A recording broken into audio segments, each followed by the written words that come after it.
So friends, we'll be starting a new chapter today. It's fixed income risk and returns. So we'll have to learn about the risks associated with investing in a bond, the returns associated with it, the different kinds of durations that are associated with it. So let's get on with it.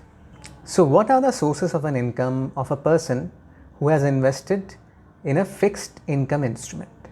The first source is of course the coupons. The regular coupons that are received from the bond at the relevant periodicity is basically the first source of income.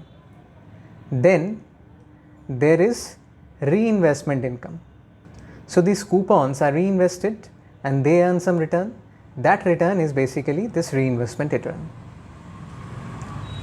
And the third return is if somebody sells it at a higher price, then there is capital gains. Now what are the dynamics of the capital gains, reinvestment returns and the coupons? Let's understand through some examples. Let's say a bond has 5 years to maturity. Let's say there is a bond with a maturity of 5 years. The coupon is 10% and currently it is trading at 85% of par or 85. Now in the first case, case 1, we take the yield at 9%. Now based on this, we will try to understand what is the return of an investor who holds this bond till maturity. Okay. Now let's first calculate the reinvestment returns. This coupon is received at t is equal to 1. Therefore, it can compound 1, 2, 3, 4 times. So 10 into 1.09 to the power 4 plus this coupon 3 times. So 10 into 1.09 to the power 3 plus this one 2 times. 10 into 1.09 to the power 2. This is 1 times. 10 into 1.09 to the power 1. And this one will be received at the ultimate period. So this is 10. Now at the ultimate period, say the maturity amount received is at par. So this is 100. Now we come back to the calculation. This comes to be 10 into 1.09 to the power 4 is equal to 14.1158 plus 1.09 cube into 10, this is 12.95. 1.09 square into 10, this is 11.88 plus 1.09 into 10, this is 10.9 plus 10. So if you add them up, it comes to be 14.1158 plus 12.95 plus 11.88 plus 10.9 plus 10. The total comes to be 59.8458 approximately. Now the maturity amount is 100, right? Therefore, the person has paid 85 and his total return is 100 plus 59.8458. Therefore, the return to the person is, let's say the return is R. This is for how long? This is for 5 years, right? He invested at t is equal to 0. Therefore, this is 1, 2, 3, 4, 5. So the compounded return comes to be expressed by this equation, where R is the return to the investor. Let's calculate this, guys.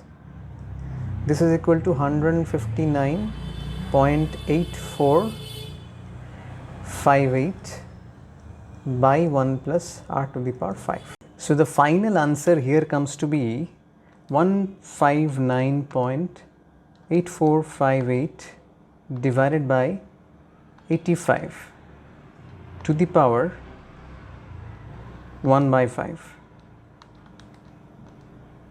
This comes to be 13.46%. So R here comes to be 13.46%. Case 2 is a case where bond is sold at t is equal to 2. Now what is the price at t is equal to 2? Let's first understand that. The bond price is basically the present value of the future cash flows. So what are the cash flows? Let's calculate, guys. At t is equal to 3 there is a cash flow 10. At t is equal to 4 there is another cash flow of 10. At t is equal to 5 there is another cash flow of 110. Now this gets divided by 1.09 cube. This gets divided by 1.09 square. This gets divided by 1.09, right?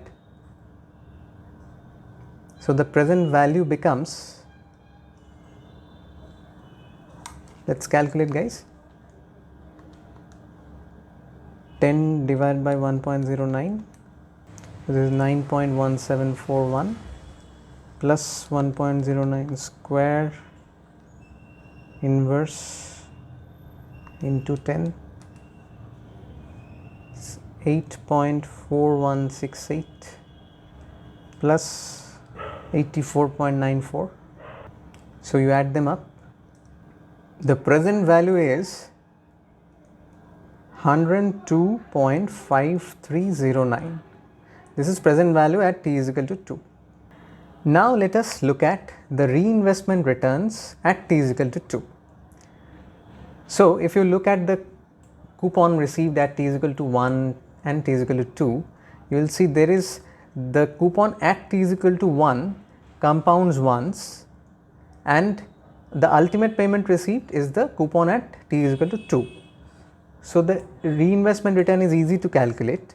One coupon compounds for one period and the next coupon is received at the time of sale, say. So this becomes 10.9 plus 10. So this is 20.9. Now the total return becomes 102.5309 plus 20.9. This is equal to 123.4309. 123.4309. Okay, this is the total return. Now the compounded return to the investor we can calculate easily. This is 85 is equal to 123.4309 divided by 1 plus r to the power 2. This implies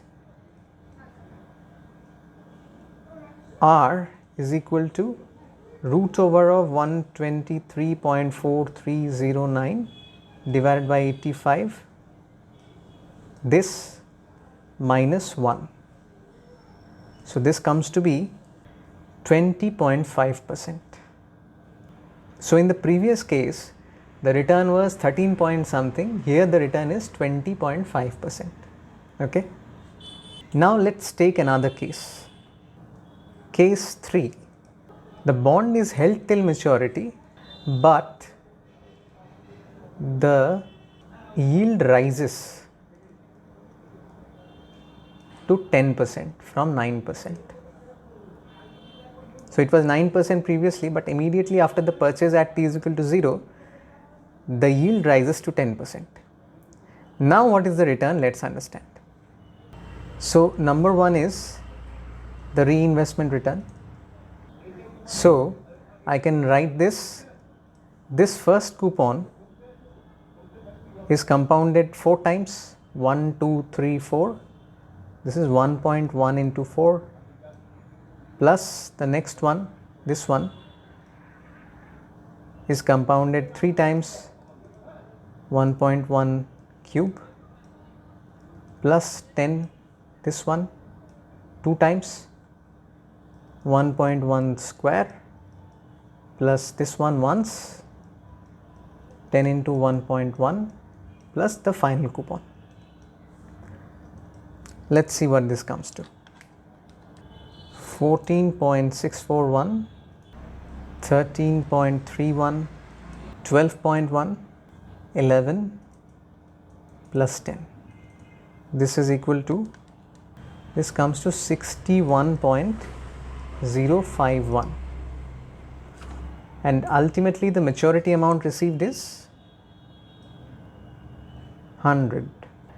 Therefore, total amount is 161.051, right? Because this plus this.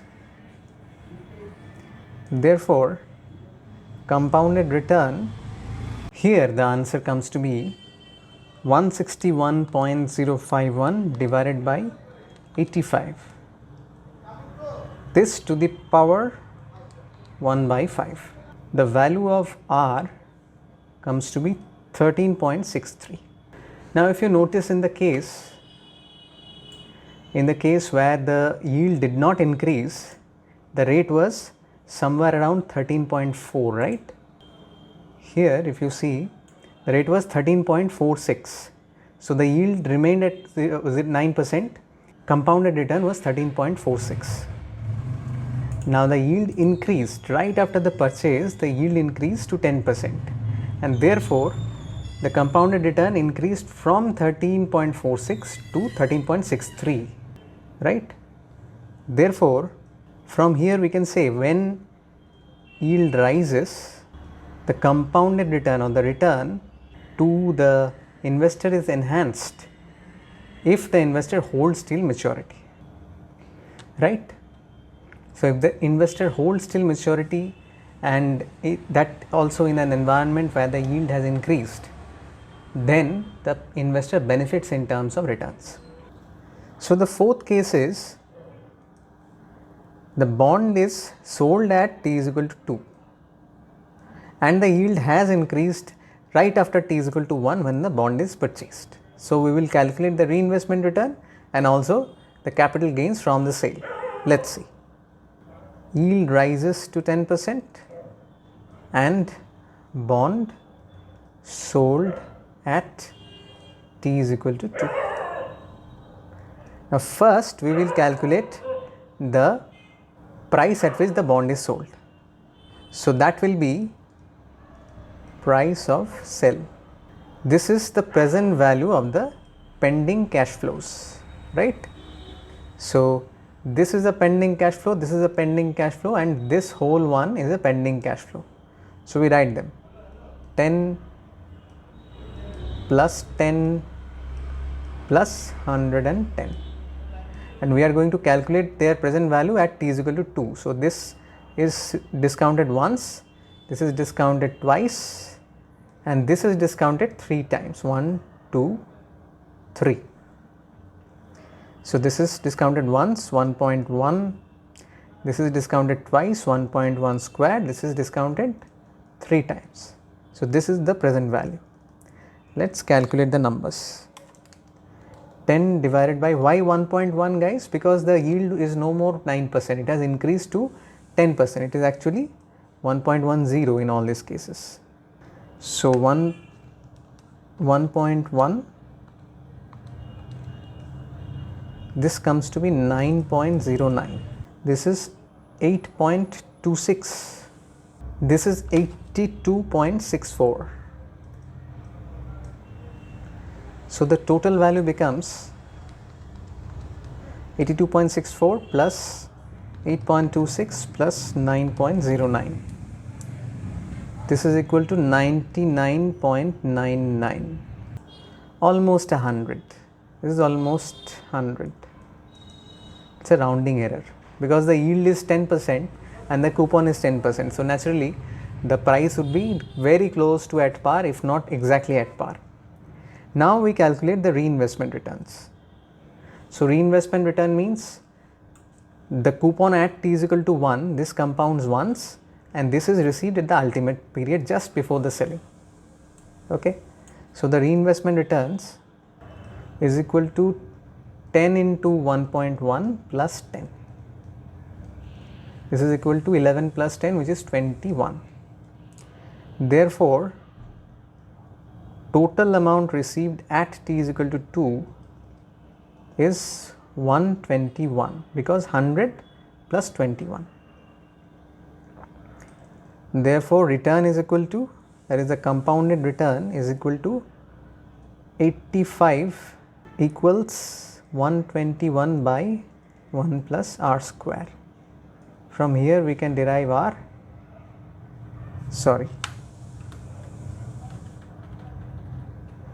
1 plus r whole square.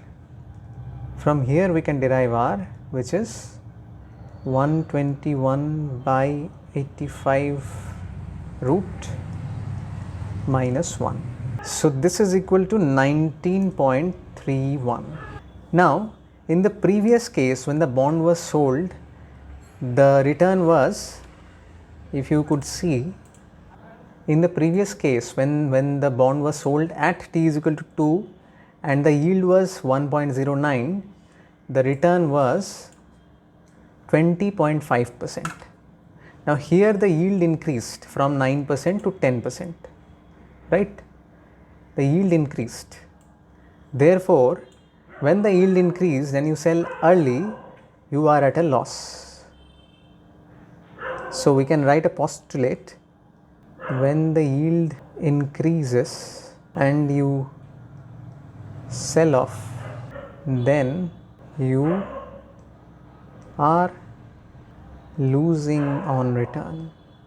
It's not that you are selling off and buying a new bond at a new higher yield. It's not like that. You are just selling off and you are just calculating the yield out of that. So that is coming to be less. The reason for this reduction is capital gains goes down.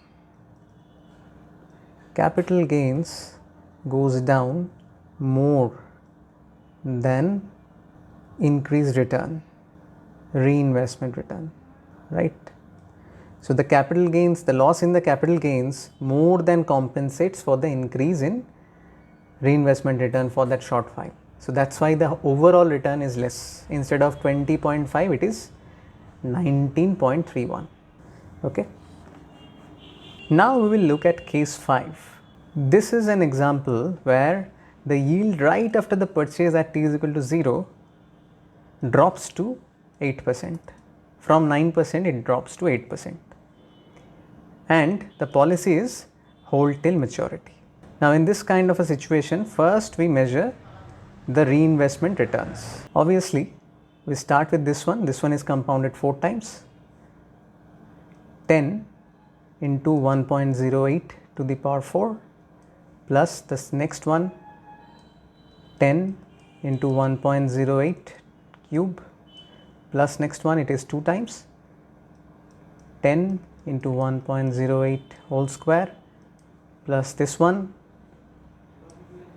this is 10 into 1.08 plus the ultimate payment, which is 10. Only the coupons we are considering here.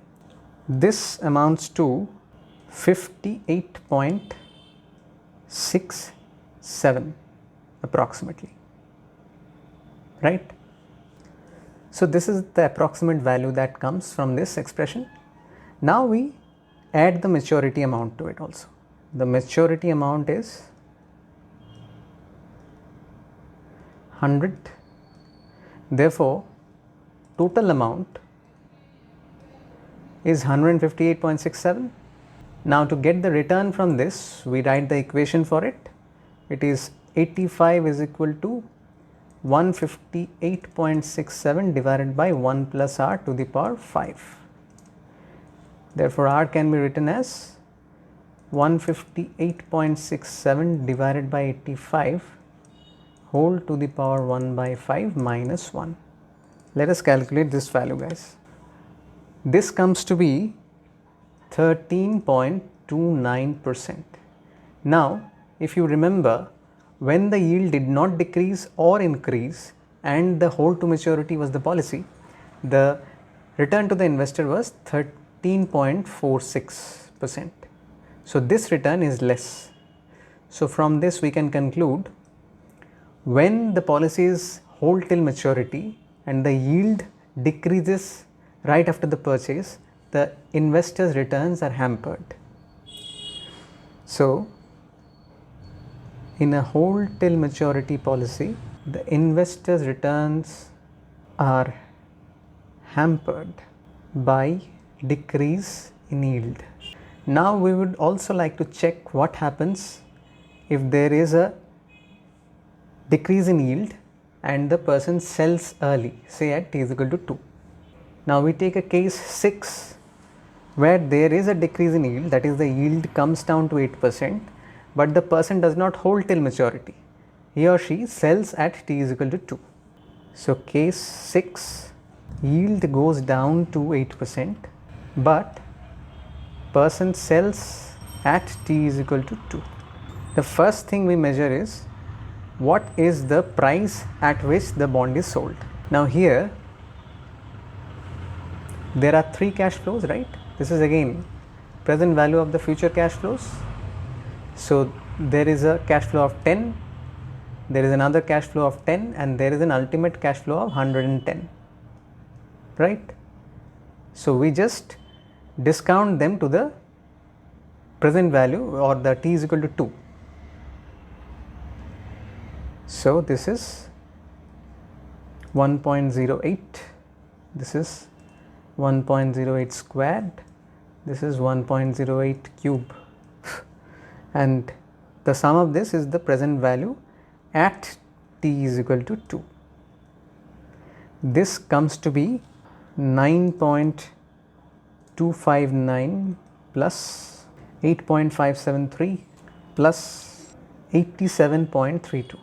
If you sum it up, it comes to be 105.1535 approximately. Therefore, the total amount is 105.1535 plus, now we calculate the reinvestment returns. So the reinvestment return is 10 into 1.08 plus 10, because at t is equal to 2, this 10 is received, and at t is equal to 1, this 10 is received, which compounds for 1 period.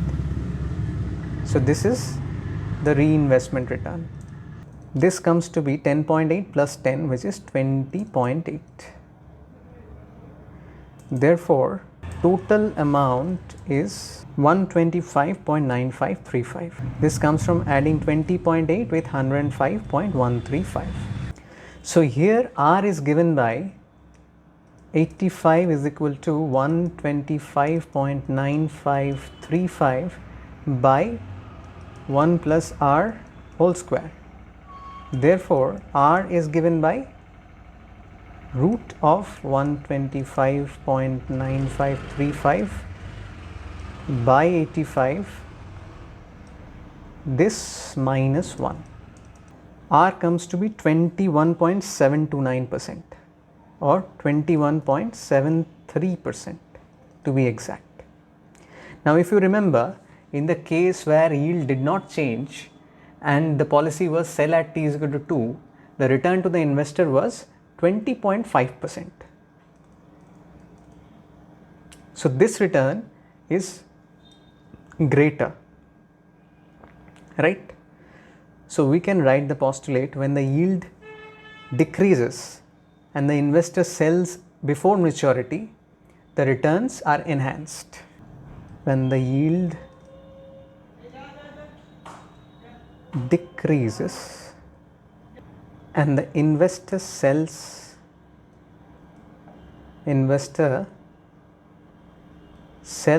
before maturity, the return to the investor is enhanced. Now we'll learn about something called duration, and we'll learn it through two particular kinds of durations: Macaulay duration and modified duration, friends. So let's first understand what is the difference between duration and maturity. Guys, maturity is basically the time when the last payment is received. right? Maturity is the time when the last payment is received for a fixed income instrument. The duration is not that, friends. Duration is basically the sum of the significance of each period in terms of the cash flows received. Duration is the sum of the significance of each period in terms of the cash flows received. Now, what do I mean by significance? Significance is basically the amount of cash flow received and its present value. So, let's say there is a bond which is going to mature in 3 years, right?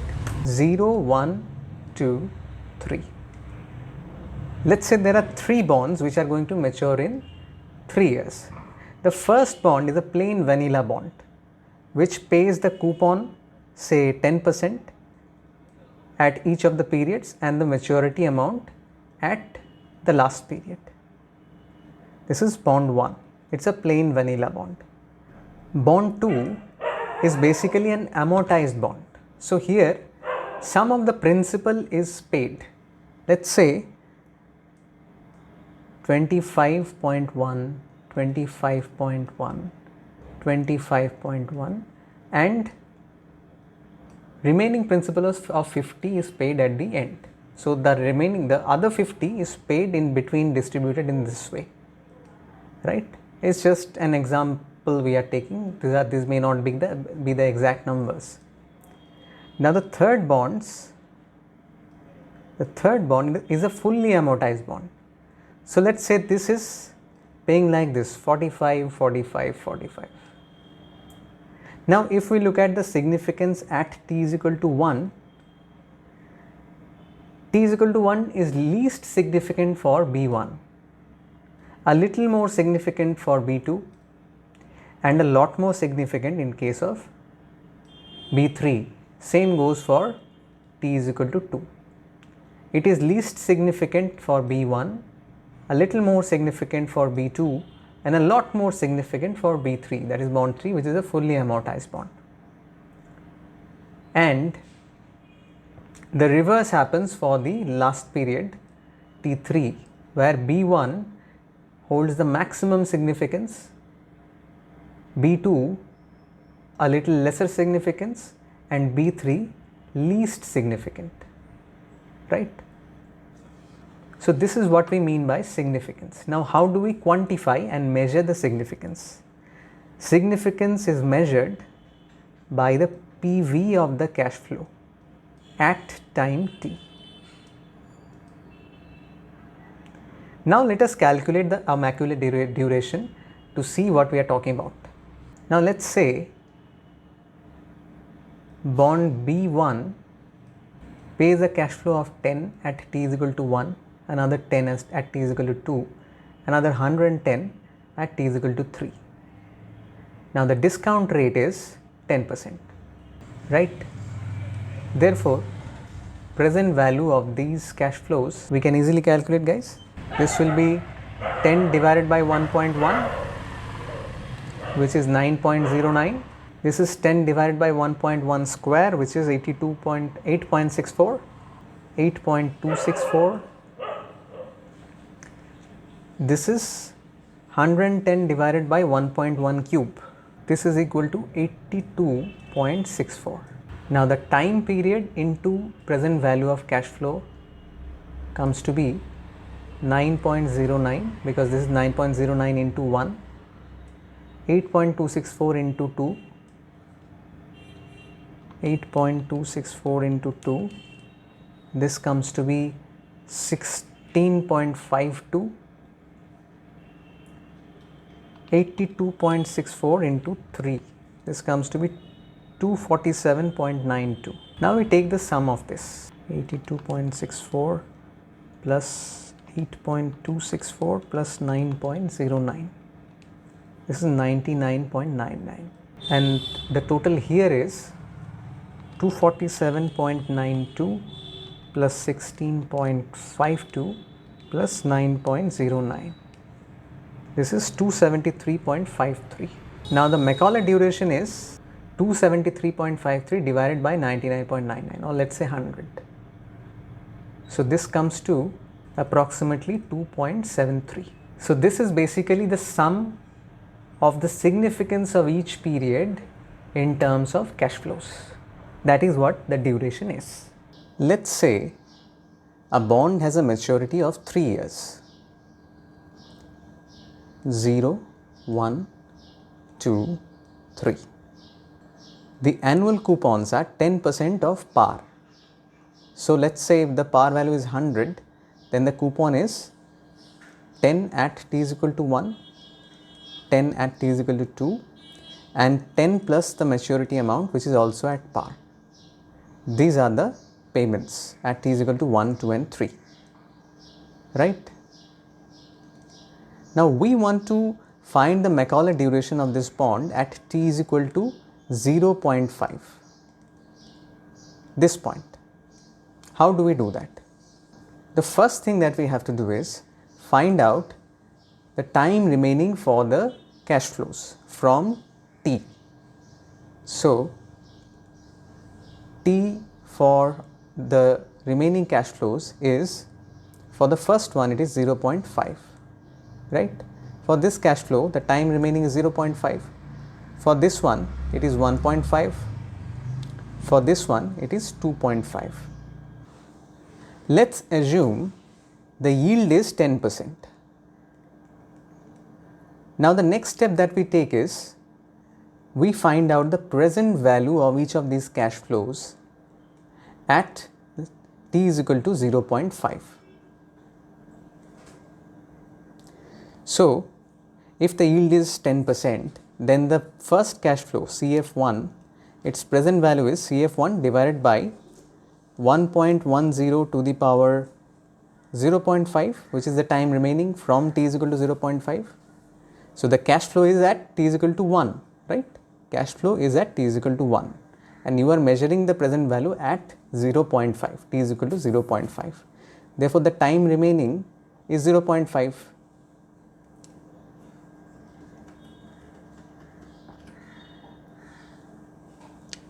So this is equal to 10 by 1.10 to the power 0.5. Let's calculate it, guys. This is 9.5346. Now the second one is CF2 by 1.10 to the power 1.5, because that is the time remaining. This comes to be 8.6678. And the last one would be 110, that is CF3 divided by 1.10 to the power 2.5. This is equal to 86.6784. Now we take out the sum of this. 86.6784 plus 8.6678 plus 9.5346. This is equal to 104.8808.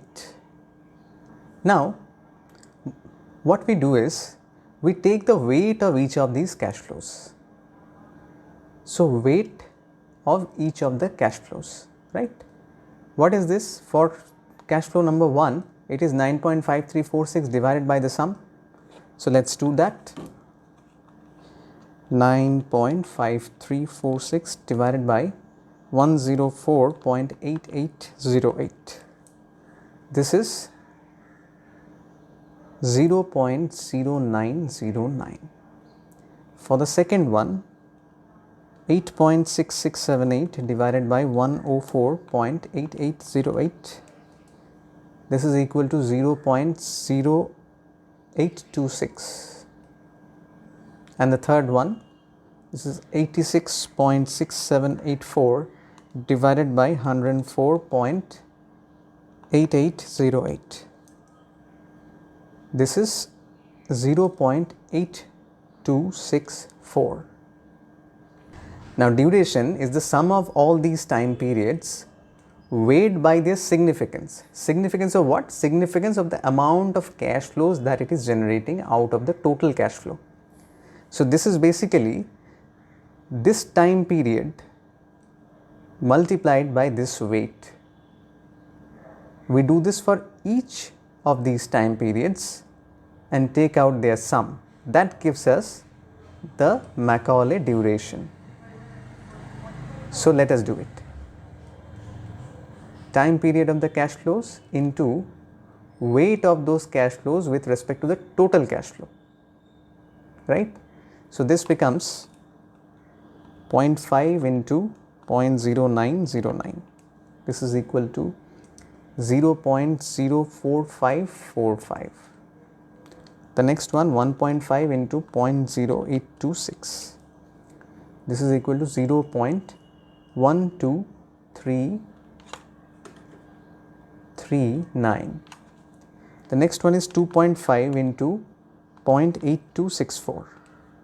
This is equal to 2.0660. Now we add them up. This gives us the total Macaulay duration. 0.1239 plus 0.04545 plus 2.066. This is equal to 2.2353.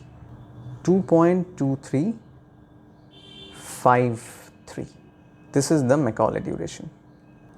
This bond has a Macaulay duration of 2.2353 approximately.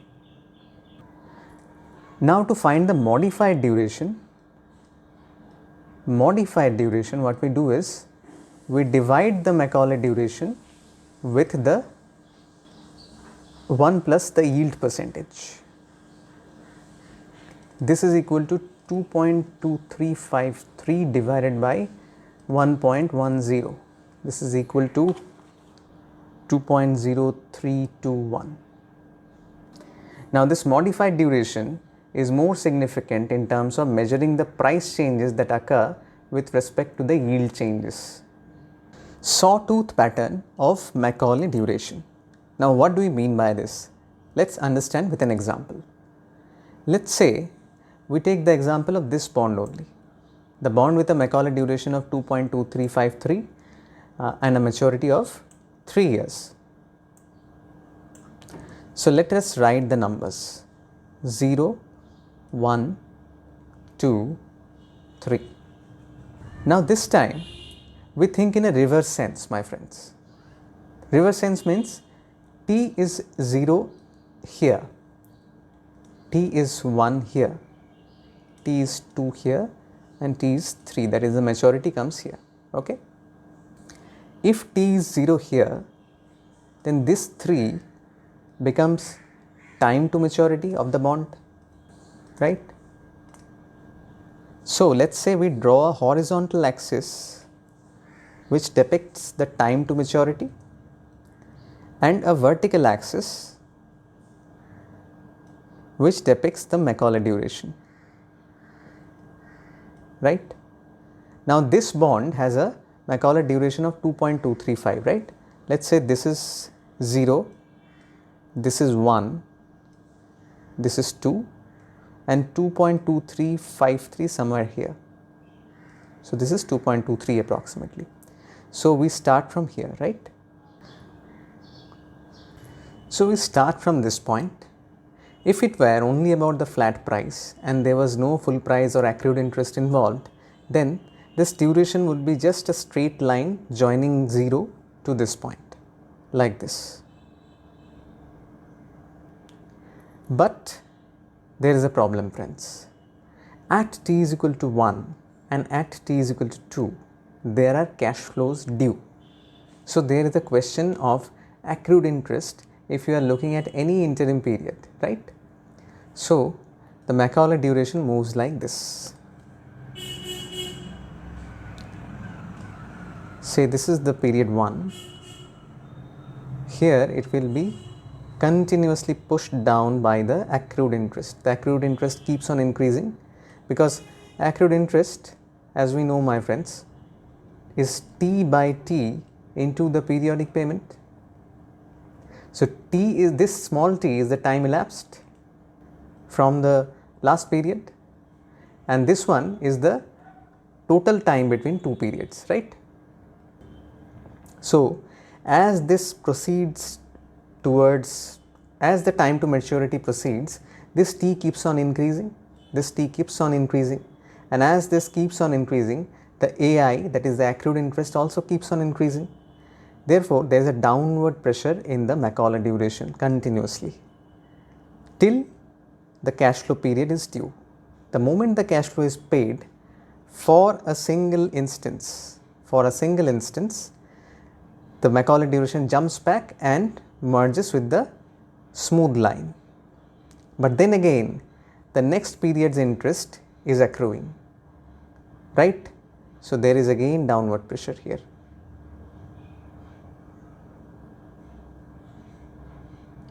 Till t is equal to 2. At t is equal to 2, again when the interest is paid, it merges with the smooth line. And for the last payment, because there is only one payment, there is no difference between the smoothened line and the Macaulay duration. There is no question of dividing the proportion between accrued interest and the full price. So this is why this sawtooth pattern is seen in the Macaulay duration. Approximation of modified duration. So how do we calculate an approximate value of a modified duration from the changes in price and changes in yield of a bond? Let's see. So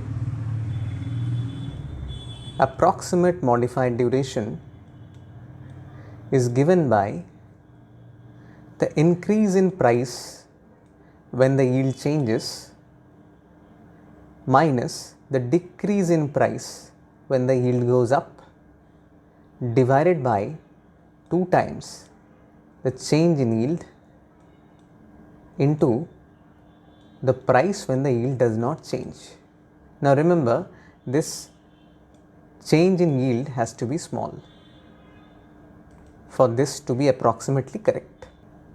Let's take an example, friends. Let's say a bond is having 3 years maturity. It is paying annual coupon of 10% of par. Par value is 100 and the current yield is 8%. Now from this we can easily calculate the current value of the bond. Let's calculate, friends. N is equal to 3, this is N. Future value is 100. PMT is 10 because it is 10% of the par value. Yield is 8%. Therefore, the present value is 105.15419. 105.1542 approximately. Now let's take a scenario 1, where yield increases to 9%. In this case, the present value when the yield has increased becomes, we can calculate it easily, guys.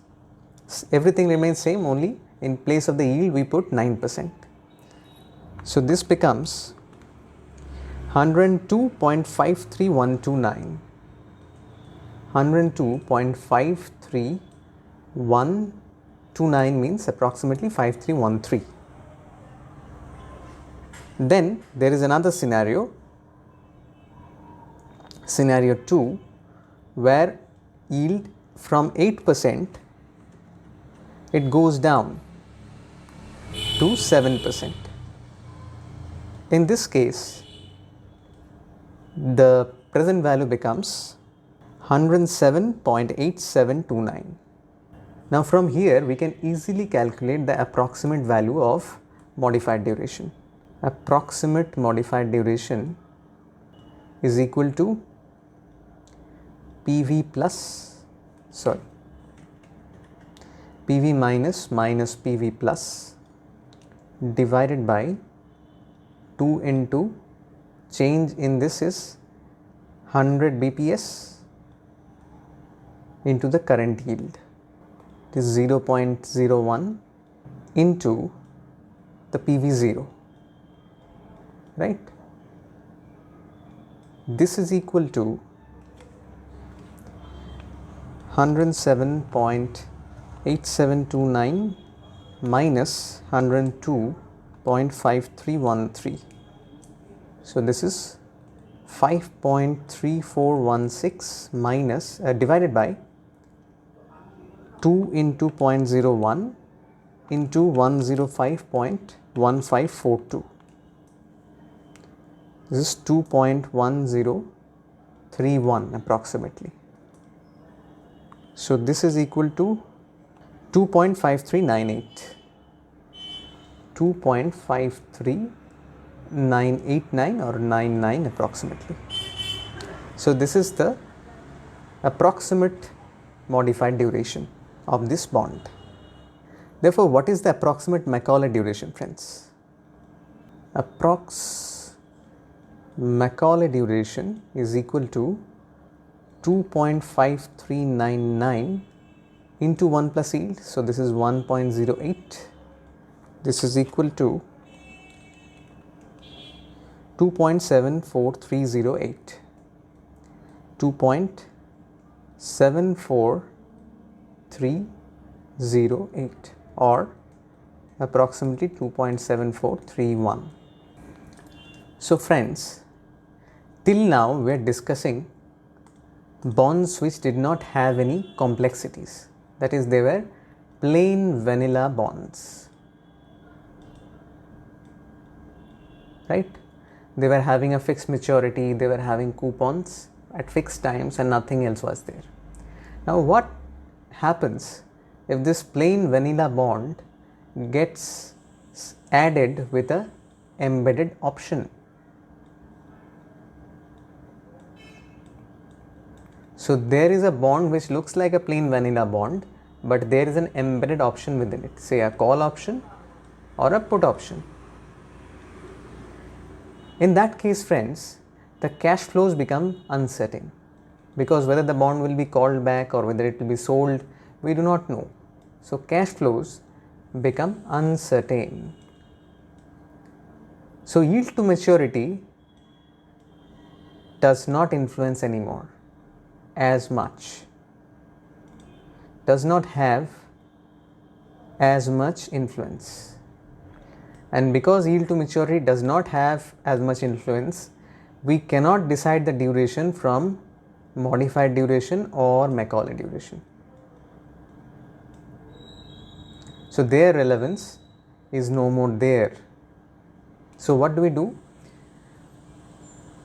We try to understand what influences calls and puts most. It is the market interest rates, right? Or the benchmark rates. The benchmark rates or the market rates. Say if a bond is having a put option, that is, the seller can sell it if that seller finds it convenient to sell. So at the time of buying the bond, the market rate was 7%, the market rate, right? After buying it, the rates became 9%. So this will decide whether the selling will happen or not. Obviously, the buyer would prefer to sell at this rate. Obviously, the buyer would prefer to sell this bond and buy a new bond at this rate. So sell, buy, right? So in this case, the duration of this bond, which has an embedded option, gets calculated by something called the effective duration. Okay. Now let us see how it is calculated. Effective duration is equal to present value when the benchmark yield goes down minus present value when the benchmark yield goes up divided by 2 times change in the curve, not the yield to maturity. I am talking about the benchmark rates, change in the benchmark rate. This is the change in the curve, we call it, multiplied by when there is the present value of the bond when there is no change. So this is the calculation of effective duration, friends. Let's say the curve rate currently is 10%. One of the bonds, a complex bond, is having a coupon, an annual coupon of 8%. It has a maturity of 3 years and the coupon payment is annualized. The future value is at par, which is 100, and this is 8% of par, right? Therefore, we can easily calculate the present value of this, my friend, PV0.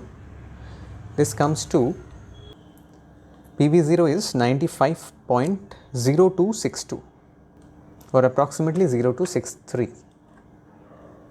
Similarly, let's say there is a scenario 1. Scenario 1 where the curve increases. The curve increases to 11%. In this case, the PV becomes 92.6688. 92.6688. Right? This is the scenario 1. In a scenario 2, the curve goes down to 9%. In this case, the change is, the present value is 97.4687, right?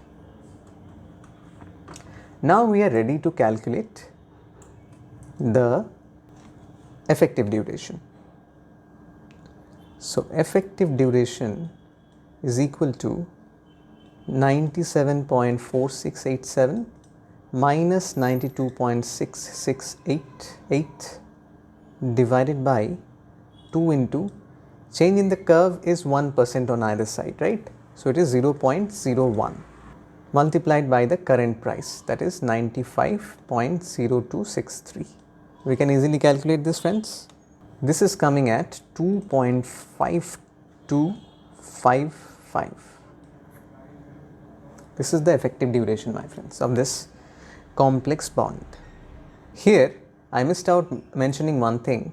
See, here I have considered from 8% the increase is 1% and the decrease is 1%, right? Plus minus 1%. Therefore, the del y, that is the change in yield, would be 1%. The one-sided change is what we are looking at. So we change it equally on either side by small amounts and see what is the change in the price. And we use those present values to calculate either approximate modified duration or effective duration. Modified duration when the bond is not complex, that is, it does not have any embedded options, and effective duration when the bond has some embedded options.